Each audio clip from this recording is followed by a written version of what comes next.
Yes, good morning. This came up on my Monolith news alert, and I just have to share it with you. It's a video called Nearly 100 Stone Monoliths, Burial Stones, Revealed by the Melting Ice in Antarctica. That sounded good, so I checked it out.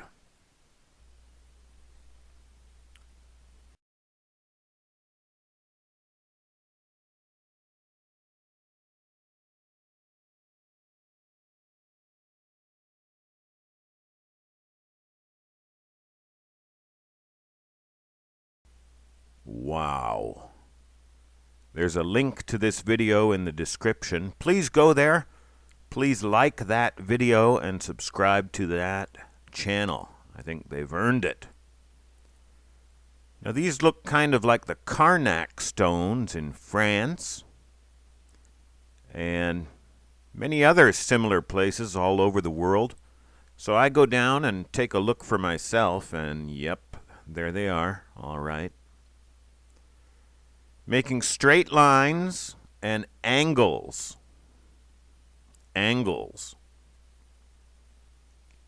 Well, we've just been through this with our New Year's stone. We found the stone, found it on the mountain, found the angle where it was pointed. We found the sunrise on that angle and the corresponding major date on the ancient calendar. It is the ancient New Year's Day. And this is in my hometown here in Japan, my adopted hometown. I live right here. I can be up to that stone in under an hour. But Antarctica, that's supposed to be the end of the earth. That's what they tell us. Kids, please do try this at home. Get out your handy protractor and do this along with me. I measure these angles at 10 degrees, 5 degrees, and 10 degrees. Yeah, the two outside lines are parallel, at least for practical purposes, despite their being 450 meters apart. Now, the individual stones, we don't have Defense Department resolution, but I measure them at about 6.5 meters wide, and I just wonder how tall they are. Okay, 10 degrees, 5 degrees, 10 degrees. Well, all of this was a lot of work, and I guess these angles were pretty important to someone for some reason or other. Plug these location coordinates into your sunrise and sunset table and look through the table. And here's a major event in Antarctica at precisely this location. July 23rd, after being down all day and all night for 2 months. You're in a 2-month Antarctic night winter. After 2 months, the sun rises right here at both 5 degrees and 10 degrees. They get 2 sunrises that day, that 24-hour period. And the angles just happen to be 5 degrees and 10 degrees. Now that day could be regarded here as the start of a new year or the start of a new sun. July 23rd, does that correspond with anything major on the ancient calendar? Just a reminder, the ancient so-called Chinese calendar has 24 solar terms. Our stone here in Fukuyama corresponds with one solar term.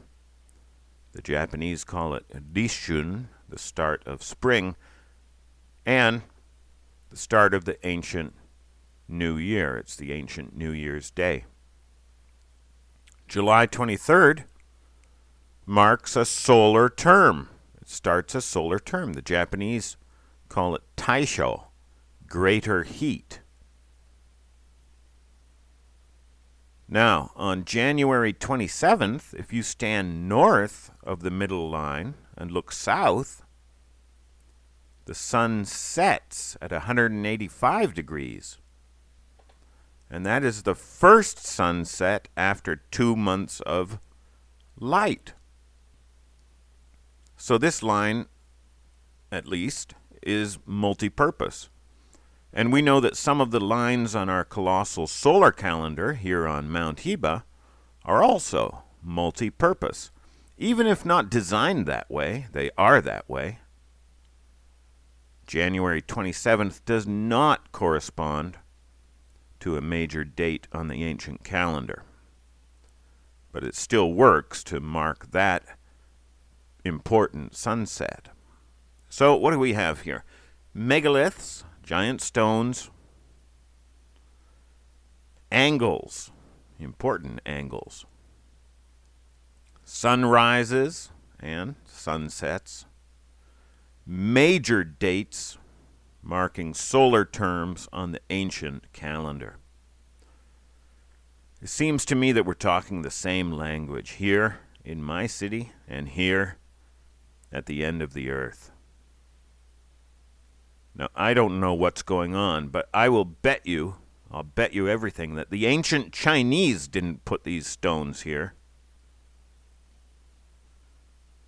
So, I don't think the ancient Chinese came up with this calendar. I think they inherited it from someone else,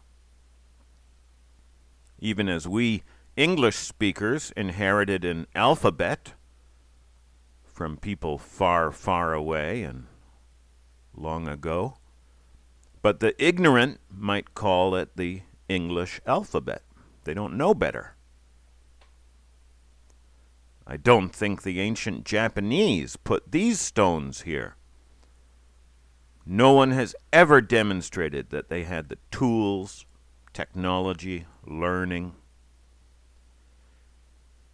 And I'm darn sure the ancient Japanese didn't do this in Antarctica, or this in France, and these things are all over the world. Oh boy, more than ever, I have to get my boots on that colossal solar calendar on Mount Hiba. Built to the same scale as this calendar in Antarctica. The same scale, almost a kilometer long.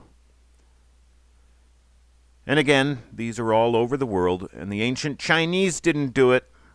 The ancient Japanese didn't do it. The ancient penguins didn't do it. And likewise, the ancient Celts, the ancient Britons, the ancient Norsemen were not over here doing this. Remember your Sherlock Holmes. When you have eliminated the impossible, whatever remains, however improbable, must be the truth.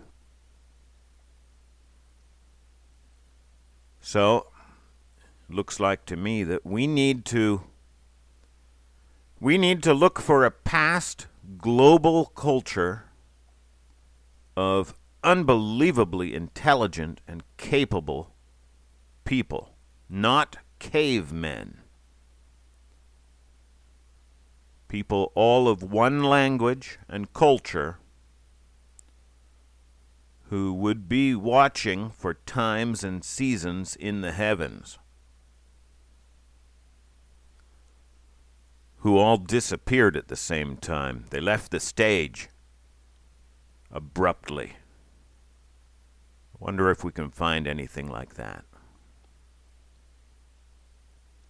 Okay, thank you. This has been your Megalith Newsflash. Bye-bye.